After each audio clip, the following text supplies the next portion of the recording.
Hello and welcome to Edge of Your Seat. I'm Lurkst and today I will be reviewing 3 films that came out last weekend.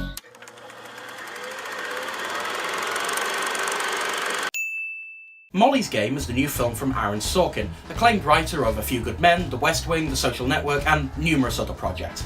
This one marks his directorial debut, but you honestly can't tell. Whilst perhaps not as slick and sparkling as his wordplay, which is in full force from the first minute, his vision is solidly arresting. This is an adaptation of the memoir of the same name, recounting the life of skier turned underground poker runner Molly Bloom, and the court case brought against her for her ties to the Russian mob. Jessica Chastain and Idris Elba star as Bloom and her lawyer Charlie Jaffe, and both are of course reliably excellent, firing Sorkin's script off with gusto, whilst bringing a real sense of emotional connection to these people. I'll admit I hadn't actually heard of Molly Bloom until this film, but I still thoroughly enjoyed it as a piece of high-energy crime drama.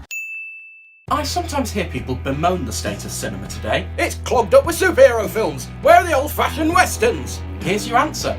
Whilst being a far cry from the simplistic goodies versus baddies classics of yesteryear, Hostiles marks another modern revisionist western that attempts to reframe the period in a more realistic and morally grey light. It's directed by Black Mass's Scott Cooper and stars Rosamund Pike as a hardened, grieving widow and Christian Bale as a retiring army officer begrudgingly going on one last mission. He's tasked with returning dying Chief Yellowhawk to his land in Montana.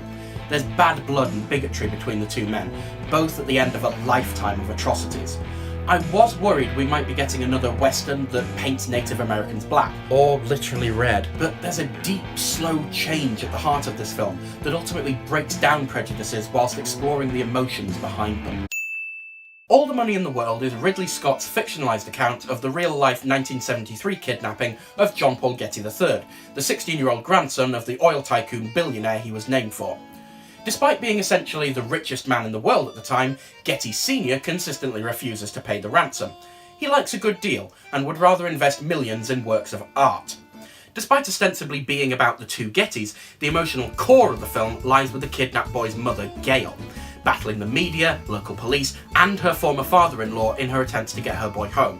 Michelle Williams is wonderfully believable in the role, and is aided by being paired with Marky Mark for most of the film, him playing advisor and former CIA operative Fletcher Chase.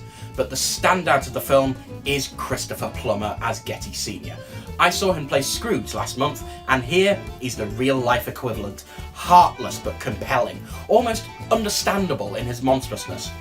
Plummer actually filmed all his scenes in the single month before the film's opening, replacing the disgraced Kevin Spacey. This was clearly the right choice, because he is phenomenal.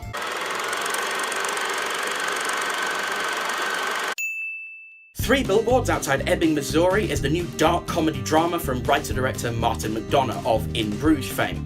If you've seen any of the trailers, you can probably surmise that it's about a tragedy-stricken mother renting billboards to keep her news in the public eye. I wouldn't say that there are necessarily plot twists, but there are definitely unexpected swerves, so I'll try to avoid any spoilers. This is a very character-driven film, so it's worth talking about 3 standouts. Frances McDormand is the lead, Mildred, a woman driven past caring what others think of her. She's impossible to look away from, even if she's not always likeable. Then opposite her is Woody Harrelson as Chief Willoughby, the man in charge of the case. He genuinely believes that he's doing the best he can, and there's this warmth and humour to him that stop him from being a flat antagonist. Speaking of which, there's Sam Rockwell playing his underling, Dixon, a man who's absorbed all the worst stereotypes of the police. He's lazy, he's aggressive, he's openly racist, and yet he's still impossible to outright hate. The writing here is excellent at crafting these flawed and realistic characters inhabiting a grounded and believable world. There is some subject matter that some may find awkward or squeamish, but this isn't shock schlock. This is a great film, and it comes very much recommended. So, that was this weekend. Come back next week to find out what we thought of Darkest Hour and Coco.